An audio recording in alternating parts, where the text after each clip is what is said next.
state of fight or flight, it's not worried about filtrating toxins. It takes the blood away from all of the center, which is your gut, and it put it in your extremities because you either fighting or you running for your life. It's like this defense mechanism. You know that cells cannot defend themselves and grow at the same time. They choose one, and they're going to choose survival. It's called adaptation.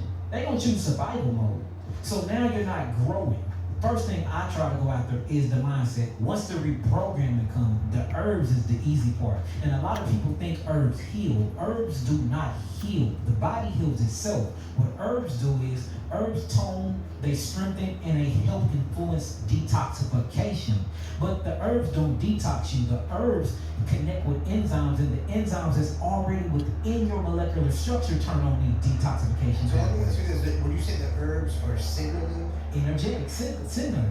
And when you look at herbs, what are you looking at the herbs for? The nutrition, the protons, the electrons, the neutrons, the enzymes. Same thing as in food. And then a lot of people disassociate herbs with food. And it's like, well, all herbs is dried vegetables.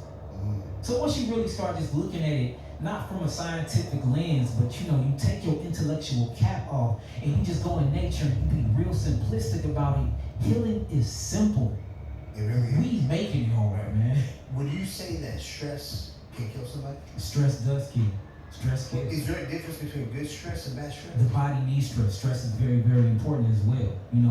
For instance, when you wake up at 6 a.m., when the sun come out, there's blue light spectrum that's coming from the actual sun. That's a stress hormone.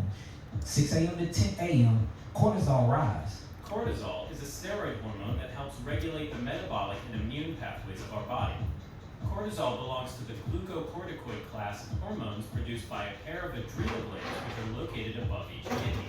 And the reason why cortisol rises because it works with serotonin. This is what makes you serious. Where you get serotonin from, it makes you serious. Then the cortisol starts tapering off and declining during the day for melatonin can come in and make you mellow so you can go to sleep. So, you need cortisol. Cortisol is very, very essential for the body. And if I'm in the wilderness and I see a lion or a tiger and bear, I will hope that my adrenals will know how to release a bunch of cortisol for I can go. Right. So you need it for fight or flight, but you're not supposed to be in fight or flight the whole time. Right. Cortisol is one of the most leading causes to what I would say, I got to do quote unquote disease than anything else. And if you look at the program and the 9 to 5s that they got us in, you look at the rat race that they got us on, we chasing money to pay bills and we never happy. We working to be 60 to just get a small thing that they call a pension or retirement. They put us in these cubicles away from the natural sun. We can't go through natural biophotomodulation. We drinking contaminated water. All of our foods got microplastics in it. And let's not even talk about the seed oil epidemic that is really fueling heart disease. Really fueling. It's really the way we cooking our food and using these seed oils, very rancid, very rancid. So when you look at it from that standpoint, our body is constantly fighting. Right.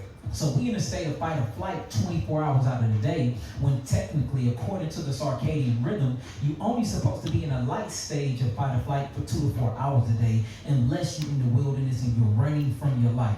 So insulin resistance kick in. The glycocalyx and the glycobiome, or what you'll call the microbiome, get very disrupted.